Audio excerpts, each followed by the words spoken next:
Today, I'm joined by my good friend Luke Lewis from LukeWarmGames as we dive into the world of video game adaptations.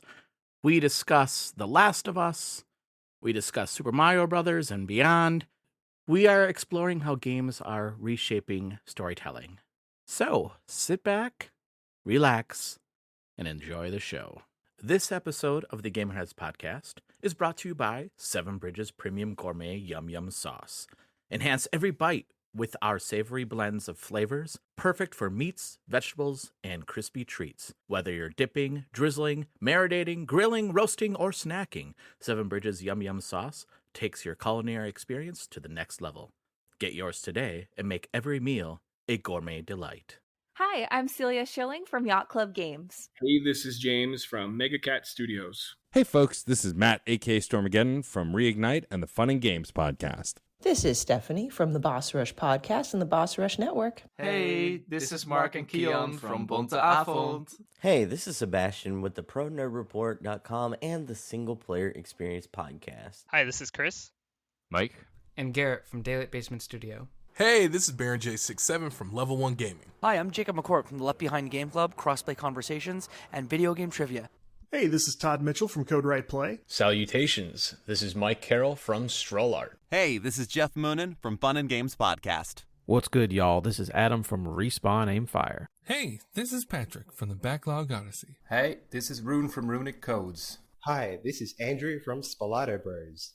Hi, everyone. Jill Grote here from the Indie Informer.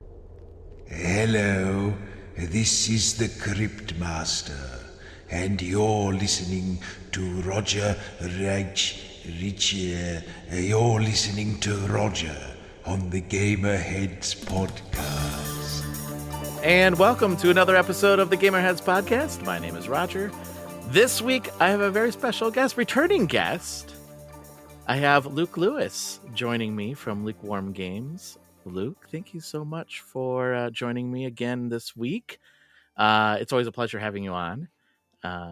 It feels like it was just yesterday, but it was actually like a month and a half ago. It's been a minute, but yeah, we keep in touch. We're chatting about what's going on, but thanks so much for having me back. Excited to be here. Always a pleasure. Chatting games. Have a good laugh. Gonna be a good time. Yeah.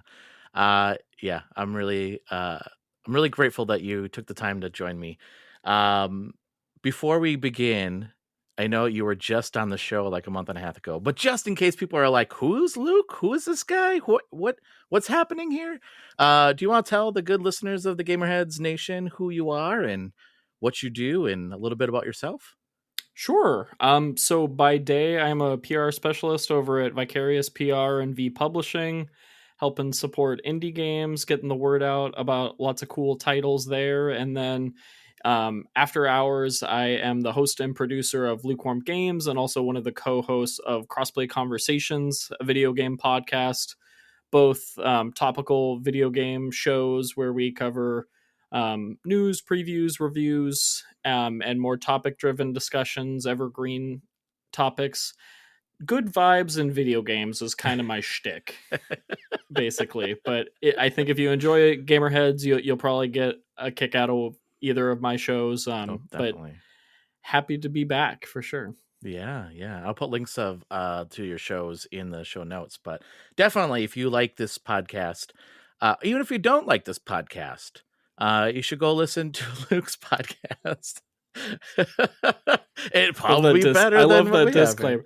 I think it's all you make great content, Roger. So don't sell yourself short. But yeah, I always think it's funny if advertising to people that are already listening. It's like you made it this far, but if you somehow made it and you don't enjoy the thing, I like that. It's funny. I'm going to use that. You never know. They might be like, "Oh, I meant to hit play on Game Informer." And maybe podcast. now they're subscribing and they're like, "Oh, I feel so seen. Thank you for that acknowledgement." I don't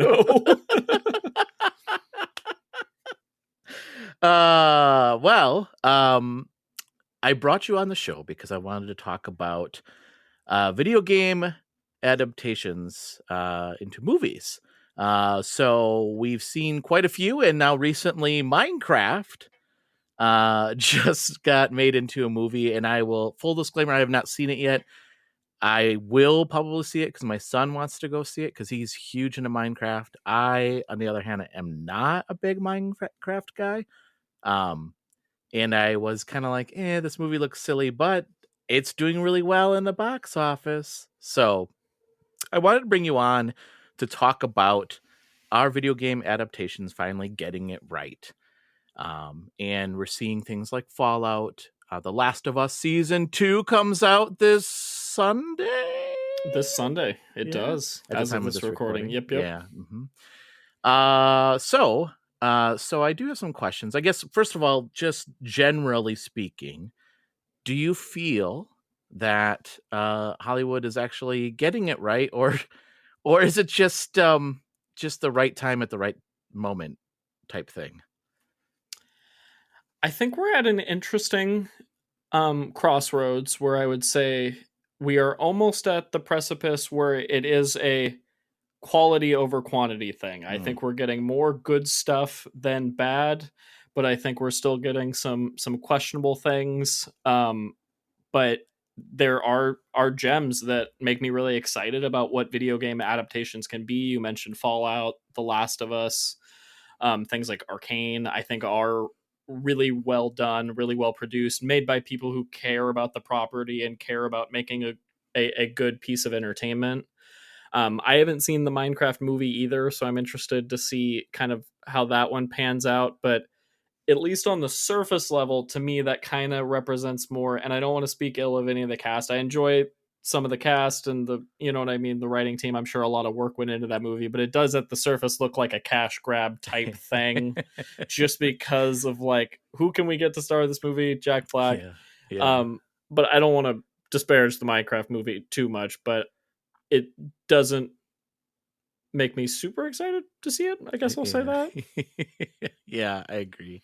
Have you seen the Devil May Cry animated series yet on Netflix? Or no? I saw a trailer and it looks awesome. It looks super really cool. I really enjoyed the Castlevania Netflix show was really well done. Yes. I think the animated realm is one that kind of has it makes sense to me that like the transition from video game to animated show is a pretty straightforward one, I would say. So I think that makes a lot of sense. Yeah.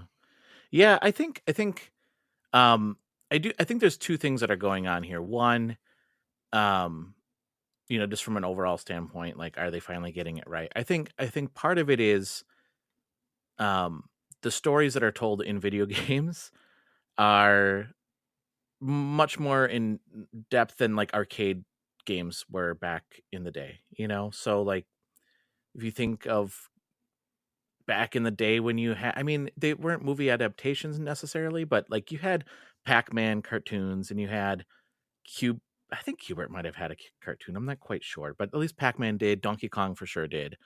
And then there was the Mario movie, which I'm sorry, I don't like that movie at all. I think that movie is really terrible. Okay. Yeah, fair enough. Not the new one. I'm talking about the old one. Gotcha. Yeah, no, that movie isn't great. It's a good laugh, but not for the right reasons. Yes. So I think part of it is that we have compelling stories now that are coming out in video games, like The Last of Us, for instance, and even Fallout. I think that they took some liberties there and made the story, they fleshed out the story more with Fallout, but certainly with Last of Us. And I do remember reading an article, it was like Good Morning America, and was like, what? This is a video game? Like Pac-Man? Like video games like that can actually have a story? I'm like, yes, they can. So I think the medium has like matured over the years as well. The video game medium.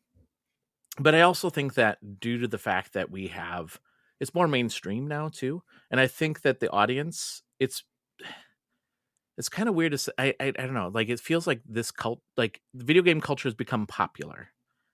Unlike when it was when I was a kid and video game culture was not very popular. It's become very popular. And I think that the people will hold the executives or the people that are making these movies and TV shows to a higher standard because of it. So I think there's a little bit of like, hey, it's it's very popular right now, and we can like cash in on that. But I also think because it's very popular, people are going to hold you to a higher standard because of it too. So, yeah. So that's just like my first thought right out of the gate around around why are they finally getting it right, or if they're finally getting it right. So, but speaking of which, I guess like there's quite a few that are out there. Which adaptations do you think got it right recently, and which ones do you think missed the mark?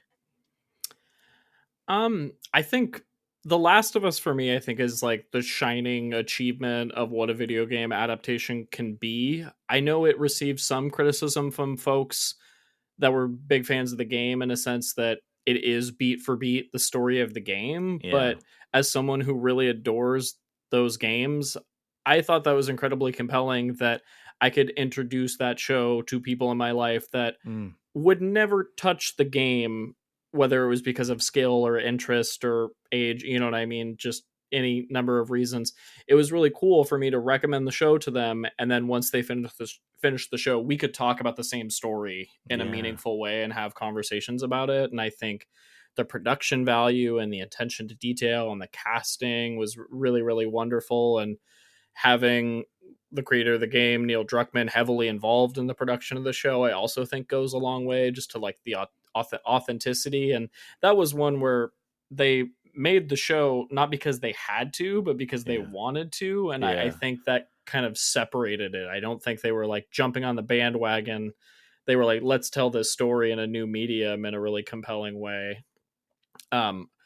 Other example of something that I did think got it right was the most recent New Super Mario Brothers movie.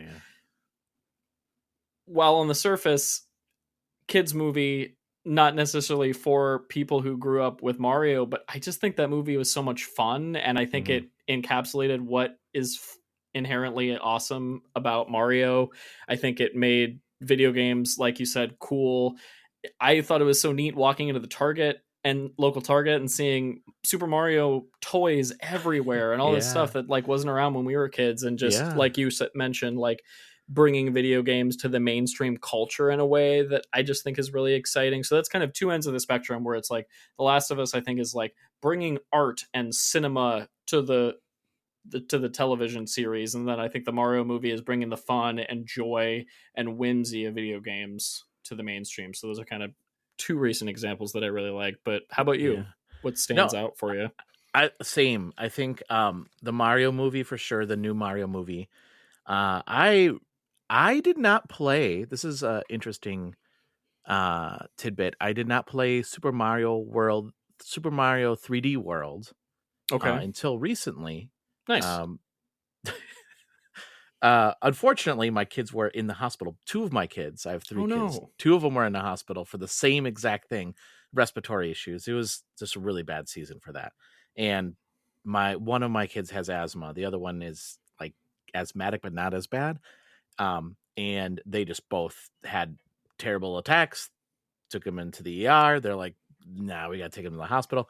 Anyway, long story short, they had a Wii U in each one of their rooms. They each had their own room, by the way. Nice. So that was. But they had a Wii U, and they had Super Mario 3D World. So they got hooked on that game, and then after they got out of the hospital, I bought the game for them because like that was something they really enjoyed playing. And awesome. Obviously, there's a lot of references in the Super Mario movie of like I knew about the cat suit, right? I knew about some of those things, and even the tubes, like going through the tubes and stuff like that. But it was fun to play it now and be like, oh, those are some of there's the references, right? But it was fantastic, and I remember everybody, like not everybody, but there was discussion like, oh, can Chris Pratt do the voice of Mario? Ooh. That was such a thing. When they announced that voice cast, that's probably one of my favorite Nintendo Direct moments ever, just in terms of what are we doing, everybody? This is crazy.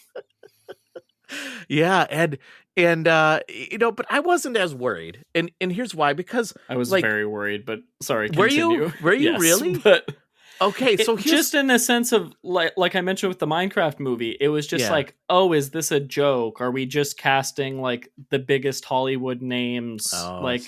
Do they really get it? Because at the surface level, when you just hear that cast, you're like, and we hadn't seen any visuals, any trailer, any like, I think if we had immediately just seen a trailer in context, I wouldn't have been so worried. But I think just the cast reveal, I was like, this seems strange, but I digress. Sorry, I totally derailed you. Please continue. No. That's fun. I mean, I'm glad that, because like I wasn't as worried. Because growing up, again, we talked about this, but growing up, I watched like things like the Donkey Kong cartoon, and Peter Cullen, who happens to be the voice of Optimus Prime, did the voice of Mario in that cartoon. Oh, really? That's awesome. Yeah. And it was just like a normal voice. He was just a normal voice. He wasn't like, he didn't do anything special with it. It was just, oh, hey, Donkey Kong, blah, blah, blah, blah. It was just normal. And then you had Captain Lou Albino, who did the voice of Mario with the Super Mario Brothers Super Show. Like, that has a special place in my heart. I love that show a lot. But it was good. He did an okay job. So I was like, we've had other people do the voice of Mario. And honestly, I like the voice of Mario in the video games. I'm not trying to say anything bad, but I don't know if I can listen to a whole movie going, Yahoo, whoopee, Yahoo. Like, that would just have annoyed me, I think. So it made sense to me that they went with somebody that like might have been a new, fresh voice. And I think Chris Pratt did a fantastic job with Mario. There was moments, right, where he did kind of like yippee, but it was not over the top. And it was just fun. It was a fun movie. And Jack Black is absolutely amazing as Bowser. So good. And then my gosh, to have him sing, and he added new layers to Bowser as a character that I prefer his version. You know what I mean? Like, it was really fun. Yeah, I appreciated that too. Fun tidbit there.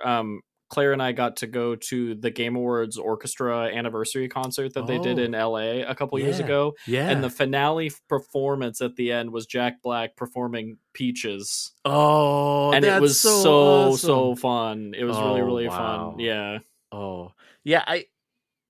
They captured the moment beautifully, right? Like, and I will say this, I am a little worried about the Link movie. Like, I was gonna say that when you were saying the point about like being worried about the Yahoo and let's go or whatever.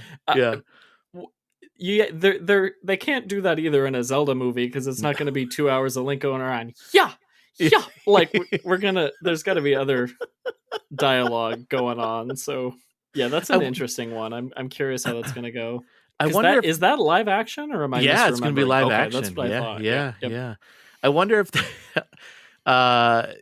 going back to the cartoons, on Fridays they would have the Legend of Zelda cartoon, and back when they had the Super Mario Brothers Super Show, on Fridays was Legend of Zelda, and that's where you got Link saying, "Well, excuse me, princess," which, like, honestly, that Link I don't really like. He is very arrogant.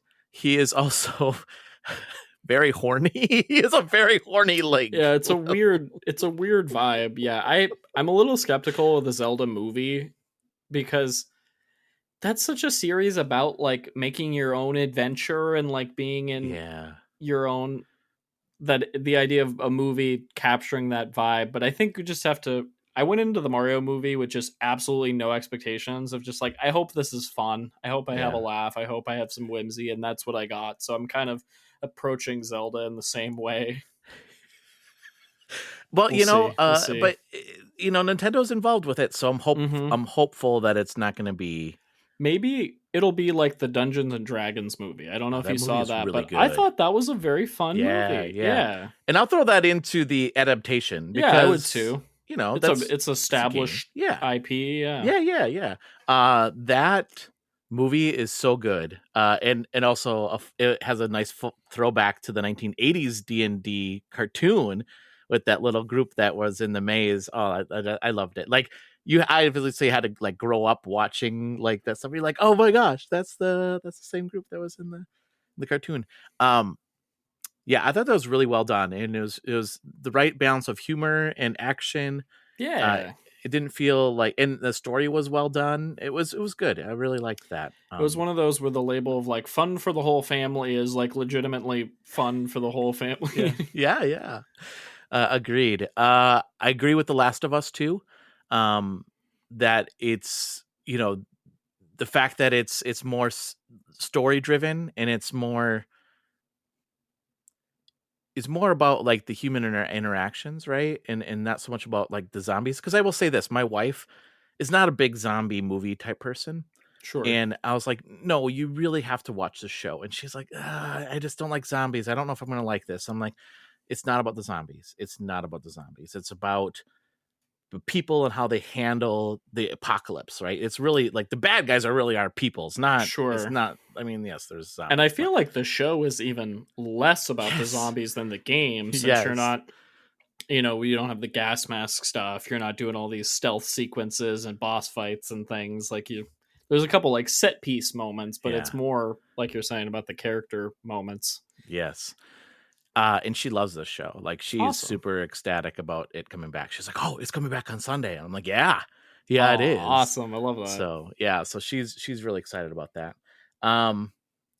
So yeah, and I also she wouldn't watch Fallout with me because it is very gruesome. There was it was pretty gruesome. Yeah, it is very over the top. It's similar to, I remember watching the Invincible show with Claire for the first time, and I didn't give her any warning of what we were about to watch because I didn't really know how far it was going to go. It's like, it's a cartoon. What are they going to do? But it's like, folks who know that comic, it goes places to say the least. So it's like, you kind of have to prep people when watching some of these. But Fallout was really good. I enjoyed it a lot. One thing I really appreciated about Fallout was I think it did this really great like symbiotic thing where folks that enjoyed the show that hadn't played the games then checked out the games and vice versa. So that was a neat thing to just see the community grow. Yeah. Well, I guess that's my that's going to be my next question. But before we go to that next question, has there been any recent adaptations that missed the mark? I mean, I can certainly tell you the Mario movie, the original Mario movie, did not hit the mark. That movie was not. I know people like it. I don't. I think it was terrible. Yeah. I think the most recent example that comes to mind, I didn't see it because of the reviews and whatnot, but the Borderlands movie was one that Jack Black is also in that movie. Wild, but the cast of that movie is insane. Like the fact that Jamie Lee Curtis is in that movie to me is like and nuts. Kate Blanchett, Kate Blanchett, yes, and there's like tons of wonderful folks, and they had the licensed music, and they had all these things, and it seemed like they had the budget. But then that one went through, if I recall, multiple different directors and writers and some changes in production, and then it was just suddenly out. Like I felt like it was like years and years and years of like, oh man, who knows who will direct this movie? It's not coming together. Yeah, it's ready. Here it is, and then it apparently is not good, which is a shame because that property would be a fun like pulpy action movie akin to like, if Mad Max can work, Borderlands can work as a movie. But neither here nor there. But that was one that was quite a disappointment to hear didn't pan out. Yeah. I haven't seen it either. I do want to see it. I think it's out on streaming now. I think it might be on Prime. I'm going on a couple plane rides in the next few months. Maybe it's a plane movie that feels like the bar. I will not pay to see the movie, but I would watch the movie. I would let it happen to me. You have to be trapped in a tin can to be able to watch that movie, basically, is what you're saying. Yeah. I do want to see it, but I think yes, there's a story to Borderlands, but people don't play Borderlands for the story. Like they play it just for the loot shooter, right? Like, and it's just fun to play with friends and I agree. Weapons. I will say at least with like 1 and 2, I did enjoy like the moment to moment dialogue, and there were some cool side quests and little things like there. It wasn't like the lore as a whole, but I did laugh along the way and have some fun amidst the action, which is all I really wanted from the movie. But it sounds like even that's kind of too high of a bar. I hate being negative on it, but I've just only heard just horrible things from folks I trust. So it's like, oof. Yeah, I think that's a hard one because like you could say the same thing about Mario too, right? Mhm. Like, well, Mario doesn't really have a story. I mean, there's the princess typically, or somebody gets captured, and Mario and Luigi have to come in to save the day. Yeah, but there's established characters, and I feel like just adding some dialogue and the story around it was easy enough. And they, I don't know. Like I said, like you said too, there is a story to Borderlands. It's not like there isn't, but it just seemed like a harder thing to do. But I guess you could say the same thing with Fallout. Like Fallout as well. Like yes, there's story to it, but not to the extent that they made the movie with it, right? Like they really fleshed out a lot in the movie and added characters that you're like, oh, that's cool. Like that ghoul used to be a person, and like his background and his backstory and his wife, and like it's great. Like I don't want to spoil it if anybody's ever seen it, but Sure. it's really good. It's really good. Well, and I think to your point too, what Fallout did so well, and the Mario movie in different ways, but just like encapsulating what made the game compelling individually, of like Mario inherently is fun and whimsical and full of wonder and visually colorful and interesting. They nailed that tenfold with the movie. Fallout has like period piece music and oozes like this kind of grimy style, but has compelling characters within that, some compelling mysteries, and then they also tapped in something I really enjoyed, like you're saying, with the ghoul character, was exploring backstory and answering questions that we had playing the game, and then explored it in depth in the show. And Last of Us did that really well too, with introducing side stories, and like the Bill and Frank episode, just so amazing performances. Oh my gosh. But establishing background that you didn't necessarily need within the game to get the full picture, but man, is it such a wonderful like filled out experience with all of that added context. And now going back, and we're rewatching season 1 before season 2 starts this weekend, just for fun, and rewatching it again and seeing all the little nods and things. It's really neat. Yeah. I couldn't agree more. Which brings me to my next question though. Like, do you think some of these shows are starting to bring new audiences into gaming? Or do you think that it's just the same audience and they just like I think Fallout is a good example, and you mentioned this, that all of a sudden Fallout TV show came out, and Fallout 4, like tons of people started playing Fallout 4. Do you think it's bringing in new audiences into gaming? I definitely think so. I think for me, it's the sort of thing where like there's always a new generation to be introduced to the property for the first time. A kid discovering their first Mario game, or I would say like more of a teenage age child discovering Fallout, in the sense of open wonder of exploring the wasteland. Or in the case of The Last of Us, I do think there are folks that enjoyed season 1 so much that found out that there was a sequel and then felt compelled to play the game. Or maybe folks that had fallen off of gaming that then felt inclined. I'm not saying like folks that had never played a video game before, but I'm saying folks who had like maybe dabbled, or maybe were in the camp of like, I play Madden and Call of Duty and Assassin's Creed, and those are kind of my titles. Maybe they branched out and picked up a Last of Us after enjoying the show. That sort of thing, I think, maybe expanded the player base in a way. I think PlayStation, for example, definitely wants it to, because they're with their remasters and the complete editions and all that jazz. Like they want people to experience both and have it be this ebb and flow. Yeah. I was just thinking, as you said, Assassin's Creed, that was another movie that I was like, oh yeah, that didn't do so hot. Michael Fassbender, never forget that happened. And then also Prince of Persia too. There was a Prince of Persia movie too. That movie should have been so good, Roger. Yeah, it should have been. Oh man. It should have been. And again, it had Jake Gyllenhaal. Was Jake in that Gyllenhaal, one, wasn't that's he? right. The Yep. classic choice. To Yeah. play Prince of Persia. I know. Looking back, so funny. Yeah. Um, So those are examples of that. They didn't land very well. But yeah, I guess the reason I just said really about the, playing the sequel is I feel like I would hope that people that played the first game would be like, oh, there's a sequel. Like I should, maybe not, maybe they haven't. I don't know.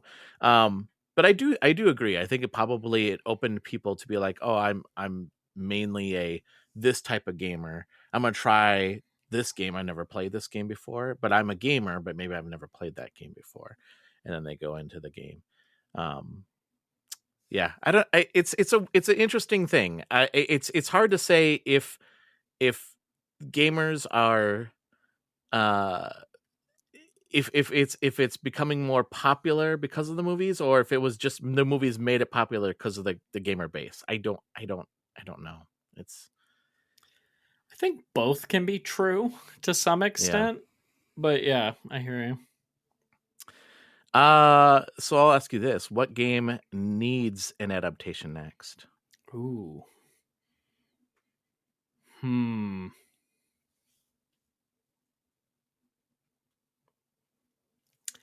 I personally love a good narrative game, and I love a narrative game with multiple endings. This is just immediately off the dome. I didn't prep this answer, but I think a Knives Out style choose your own adventure mystery game akin to like a Supermassive title would be very cool. Yeah. And I think Supermassive kind of lends itself well to different licenses, trying different things. I know they did Until Dawn, which is now also being adapted into a movie later this month, I think, as of this recording. Yeah. I'm a little worried about that one, by the way. I am too. It comes out the weekend before my birthday, and I think we're going to see it on my birthday just as I think we'll have fun regardless, but I'm curious to see how that shapes up. You might want to sneak in some alcohol into the movie theater. Yeah. Pour it into the cup. Everything's fun with alcohol. Here in the Bay Area, we have Alamo Draft House, which makes it very sanctioned to have some alcohol with your film viewing. So maybe we'll go there. Yeah, that would actually that's a cool idea. I didn't even think of that. I like. I tend to think after The Last of Us, I tend to try to think of narrative focused stuff. Yeah, that would lend itself well to a game experience. Because I would love to go back to the Knives Out point. I would love different side stories or any combination of characters, or maybe you do a scenario of puzzles and events that you couldn't necessarily showcase in a film, but you could in a game because you're interacting with it in a different way. So yeah. I'll throw out one more that I pitched on a recent episode of Crossplay Conversations, one of my podcasts that I mentioned. We did a whole episode where we pitched our dream games, any game that we would like to see made.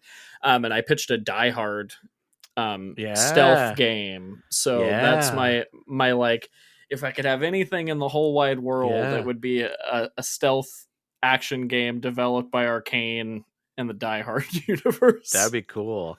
I love Die Hard trilogy, or no, arcade Die Hard arcade game. Have you played that ever? That's the on the rails kind of. Yep. Yeah. I believe I did, and then I'm trying to remember the name of it. I think it was on original Xbox, but it was more of a run and gun first person shooter. Die Hard Vengeance, something like that. I think, but fun games, different vibe. But yeah, it's interesting to see how like game studios utilize licenses in different ways. But we could do a whole like series of podcasts on licensed games because I had a lot of thoughts. But I know, especially with now James Bond being made now by the studio that made Hitman. That tease at the recent Nintendo Direct was interesting. I wanted to see more, but I'm excited for that one. That's a good pick. For me, I think I would like. This is hard because I think the only way I could see it being done is an animated either TV show or movie. And it's already animated, so I was like, I don't know, maybe it just wouldn't bring anything new, but like I would love to see like a Hades series. That would. I'm be just really realizing good. I did the question backwards, didn't I? You were asking for adaptation of game to entertainment property, well, and I that's went fine. the other way. Okay, I'm so sorry. Brain not that's firing okay. at That's all all right. cylinders. That's all right. But I guess if we were going to go the other way, if we are going to go from like what movie needs to be made into a game, A Hades series would be incredible. Real quick, just while you're thinking to unpack that, that would be to see that. awesome. Yeah, I that would be love really that. awesome. Who would play Zagreus? Oh, I don't know. See, that's the fair. thing. That's fair. The voice actor does such a great job. I don't know who you could get to. I feel like Zeus should be played by Gerald Butler, though. Like I could see him. You playing thinking Zeus. live action? Yeah. For this well, also? so I mean, here's the thing: if it was live action, then yes, him. But even as a voice actor, I think he would do a really good job as a voice actor too. I guess I was just thinking if it went animated, I would say we should get Logan Cunningham back to do his voice. Yeah, but for sure. Because like a Netflix style animated series could be very, very cool. Yeah. I can't see it as a live action. Like I just can't. I'll throw out one more real quick. The original as intended question before I totally misunderstood. So apologies there again. No, I would love a Thank Goodness You're Here cartoon miniseries. Oh my gosh, because that would be I adored so awesome. that game. I would absolutely watch a like lovely 6-episode run, air it once a week every Saturday morning for 6 weeks or something. I think would be so fun. But the writing in that was incredible, and the voice acting and so fun. So yes, I'd throw that one out there. It's funny that Matt Berry was supposed to play the part of Steve in the Minecraft movie. He was originally going to be cast, and the reason I bring him because he's in right, and I think he was just nominated for a BAFTA for Thank Goodness You're Here. Yeah, in one of the supporting categories. Really? Really fun to see. Yeah. Oh, he is so funny. I love anything that he's in. I love What We Do in the Shadows. I think it's so funny. I guess if I had to pick a show or a movie that could be made into a video game, like What We Do in the Shadows would be so damn funny. Like some kind of like I like that visual novel or like maybe somewhat of just like walking around and talking to people, but like it has to be a visual novel. Like that would be so damn funny to play a game of What We Do in the Shadows. Like absolutely, oh my god, that would be so. I would laugh a lot. So those are the questions that I had around movies, and again with Minecraft coming out, making way more money than anybody ever thought. I started seeing those headlines over the weekend, and I was like, I mean, I guess it makes sense because everybody that plays the game is now taking their kid to see the movie. But yeah. One quick anecdote: have you seen the novelty popcorn buckets that they're doing for the Minecraft movie? The pickaxe. Yes. It's funny. I don't know why, but for some reason it really got me seeing like movie theater employees having to swing a pickaxe through popcorn to load the pickaxe with popcorn. Incredible. No notes. The other thing too, I guess McDonald's is doing Happy Meal toys with Minecraft right now. Okay. So my son's like, we have to go to McDonald's, Dad. I'm like, we don't have to, right? And he's like, no, we have to. Minecraft toys. I'm like, I don't like McDonald's, and I guess we can go, but we haven't gone yet. But he comes home and he plays Minecraft. He loves Minecraft so much, and I got him a book like how to build stuff in your Minecraft world, and he's just really it's like the kids' Legos, it's like Legos for me. That's definitely a thing. So I enjoy it. It's just not something I associate with like story and lore. So that's how I like question the movie's existence. But go off, enjoy. I hope everyone's having a great time with it. I'll say that. Yeah, somebody said to me, you enjoyed Jumanji, right? The newest Jumanji movies. And I was like, yeah. And they're like, it's probably the same thing. Like, I can see that. Not wrong. Yeah. So, well, I guess listeners, if you go out and see the movie, let us know what you think. You can send us a post, a message, I guess, on Blue Sky. I don't know. I don't want to. Yeah, you can send me a message.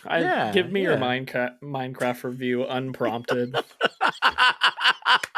6 months from now, after you watch it on an airplane. No, I'm just kidding. It's like 7 months, 6 months from now, they're gonna be like, "Oh, I listened to that episode. I finally saw the movie. Here's my thoughts." Like, oh yeah. Okay. I would love that. I would be touched. I'll remember this. Me I'm too. sure. Yeah, no, me too. That would be great. That would be great. All right, well, let's go into games that we're currently playing. So Luke, what games are you currently playing right now? It's the tale as old as time, Roger. I'm trying to play too many things, and then they keep coming out, and there's a lot of good stuff out this year. It's been a fun year so far. I'm currently playing. Claire and I are playing through Split Fiction. Okay. That's most recently what I've been playing a fair bit of. She's on spring break this week from school, so we've been dipping into that one. Nice. Have you played it all? No, I've heard good things, but I have not played it. It is awesome. If you enjoyed It Takes Two and you're looking for another co-op game, this one just dials it up in every facet, on a technical level, on a gameplay level. The variety is crazy. The moment to moment has just really been a ton of fun. So really enjoying that one. And then the other thing I've been diving into is Wanderstop. From Ivy Road. That too. Yeah, it's really nice. I don't want to spoil too much about the story specifically, because it's a cool one to kind of uncover as you're going through. But at a base level, your character runs a tea shop, so you are growing ingredients and doing some light farming to then make tea for your guests and all these adventurers coming into your shop, because it's set in kind of a fantastical world. All these adventurers coming into your shop have all these stories and different tales from their lives. And then you're serving them their tea. And the story, like I said, I'll keep it top level, but it delves into themes of burnout and mental health in really, really compelling ways and really powerful ways. Amidst our current work culture. And so it's been a really nice, cathartic, relaxing game to wind down with at the end of the day. So highly recommend. Would that make a good movie?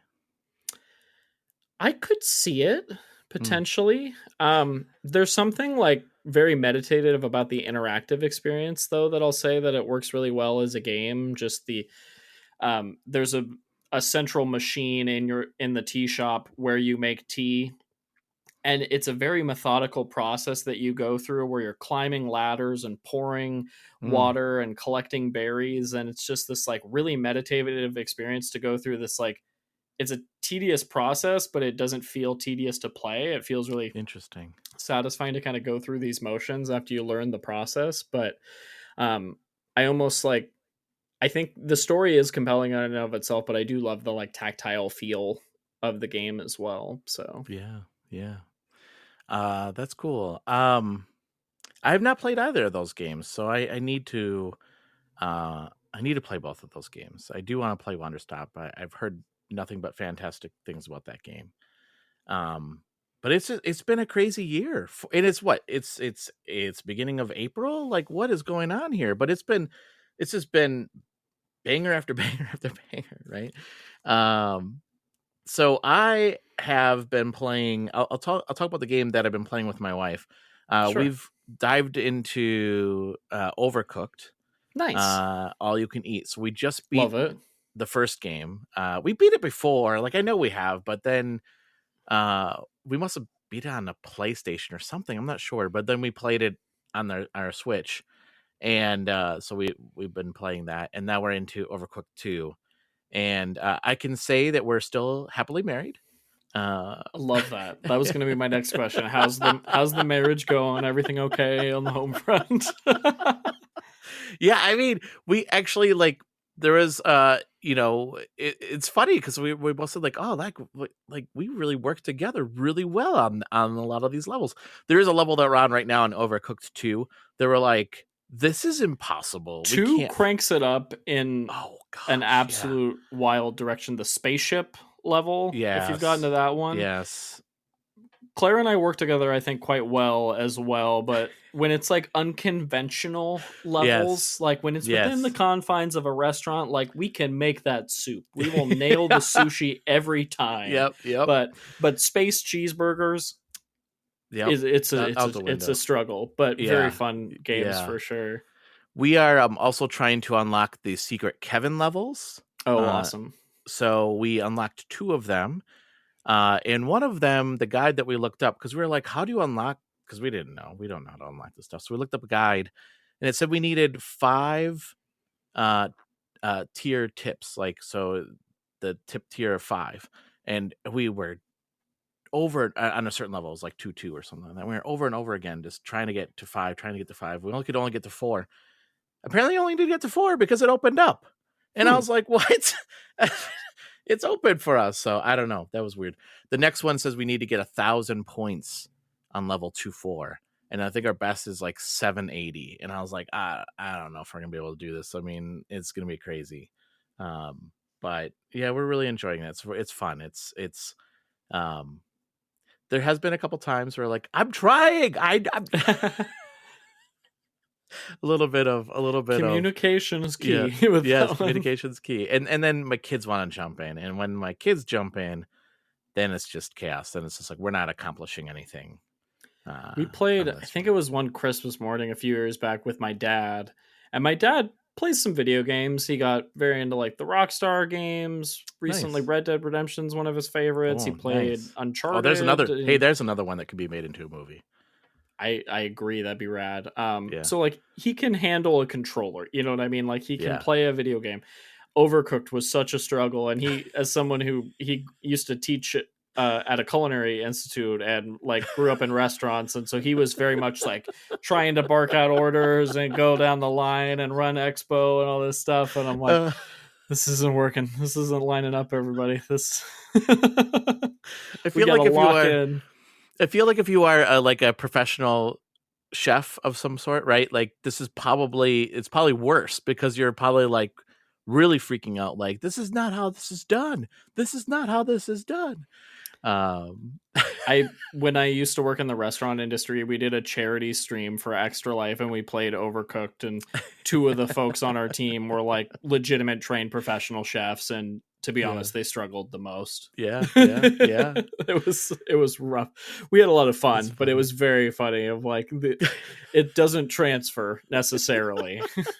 It's probably worse because they're like, this isn't how you do a restaurant. Yeah, we know. There's like, I've never made cheeseburgers on a spaceship. It's like, really? That's wild. Why are you throwing those burgers on the ground? You know how many times we throw food on the ground because we're like, we just need it in this area, just out of the Yep.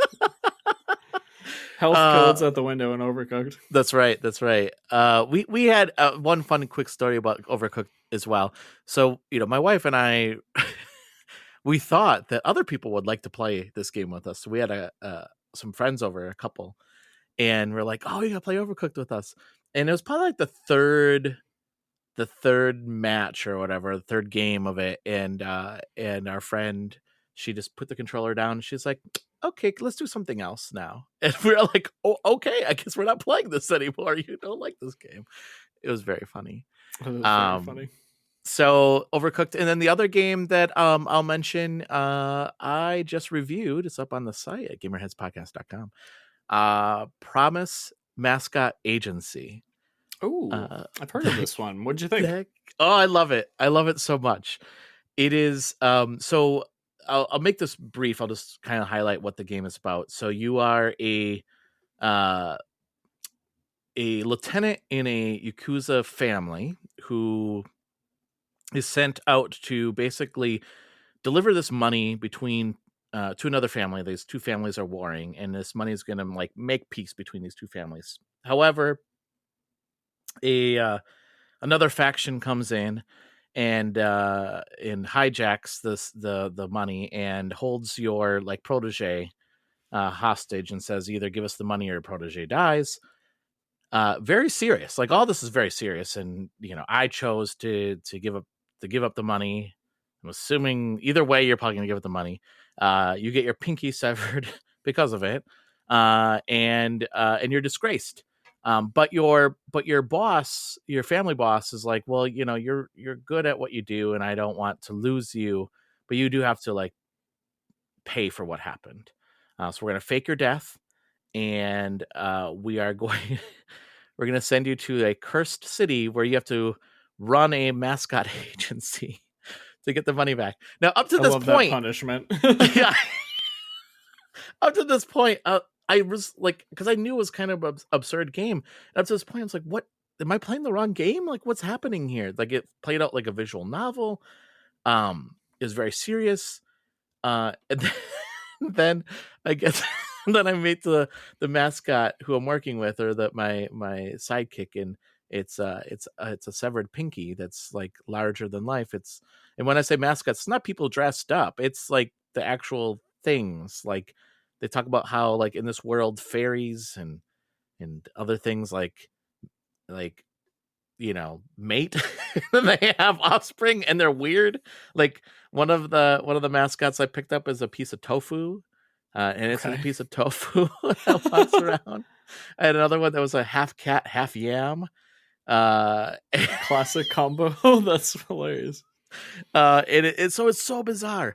But what I love about this game is it feels like a cozy game. Like I can go around and I meet different mascots. I recruit them. I have to offer them a contract. So like I can offer them bonuses. I can offer them time off. I can do all these different things. Now, mind you, I have to try to get money. I have to try to get this 12 million yen back. But in the process, I do have to pay my employees. So I can do that. And there's side quests you can do. You can meet like different people that will give you different jobs or different tasks to do. There's a corrupt mayor in this town that you could drive around and smash his posters, and you get fans for that. You drive in this little pickup truck with this giant pinky in the back of this pickup truck.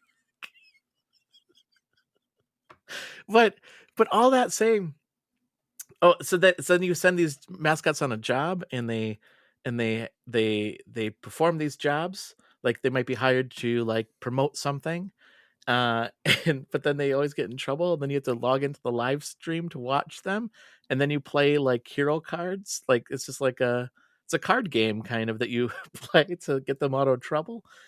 It's weird, but I love it. And you fall in love with these characters, and even though he's like this tough guy, deep down he's like a lovable character. The main character, he actually cares about the people that he's helping, and there's something wholesome about that. I love that. It's a weird wholesome game, but also I wouldn't say like totally wholesome, because like it used to be a brothel that you are running, and like the layers with this one. I know it sounds interesting. I'm definitely intrigued. I like a oddball, unexpected, charming game. That sounds neat. I'll check it out. Yeah. It's really it's there's lots to do in this game. Like I just found myself like I had a task list that I had to follow, and I was like, well, I'm just gonna travel over here and see what's going. I'm like, oh my gosh, look at this is cool. What's this thing over here? What's happening over here? What is this? And I don't know, it's just really cool. And I don't know, it's just you have to play it, because I don't know how else to explain it. It's just such a weird experience, but it's cozy because it allowed. That's one thing I said in my review, is that allowed me to consume the game at my own pace. So that's awesome. That's great. So that's Promise Mascot Agency. Check it out. It's actually on the Switch, which surprised me. I didn't play it on Switch. I played on Steam Deck, and it plays really well on Steam Deck. Oh, good. Always on the lookout for a good Steam Deck game. Yeah, it plays so good. You don't have to do any kind of adjustments. It plays really smooth. But it surprised me that this is a Switch game, because it feels like a little more adulty. But I guess there's other games on the Switch that are not so kiddish anymore. So anyway, check that out. Before we go, why don't you tell people how they can find you and follow you and listen to your stuff? Sure. Yeah. Thanks so much for having me. This was a blast as always. Folks can give me a follow. I'm on Blue Sky these days at LukeWarmLewis, and you can check out Crossplay Conversations and the Lukewarm Games podcast wherever you get your podcasts. Nice. And listeners, you can follow us on Blue Sky at GamerheadsPodcast.com. You can go to our website at GamerheadsPodcast.com where you can hear this show and other shows. You can hear the other show that Luke was on. We talked about, actually, we had 2 episodes. It was one long episode that separated into 2 episodes, but it was about Indiana Jones, the background of Indiana whip Jones. crack for the video. Yeah, that's right. Viewers. That's right. I'll put a sound effect in there for that. Okay, right perfect. There. Did it one more time, just like Stop doing that, Luke. Do you know how expensive those whip cracks are? You know how much I have to pay for those? Put the whip away. Okay. Carry on. But that was a fun conversation. So go listen to that. And check out our reviews. You can check out the review of Promise Mascot Agency on our website. And give us a follow. And then also, if you listen to our podcast on any or subscription services, let us know what you think. We will love to hear what you have to say about the show. Leave us a review. Luke, thank you so much again for joining me. This is really fun. Thank you. Yeah, of course.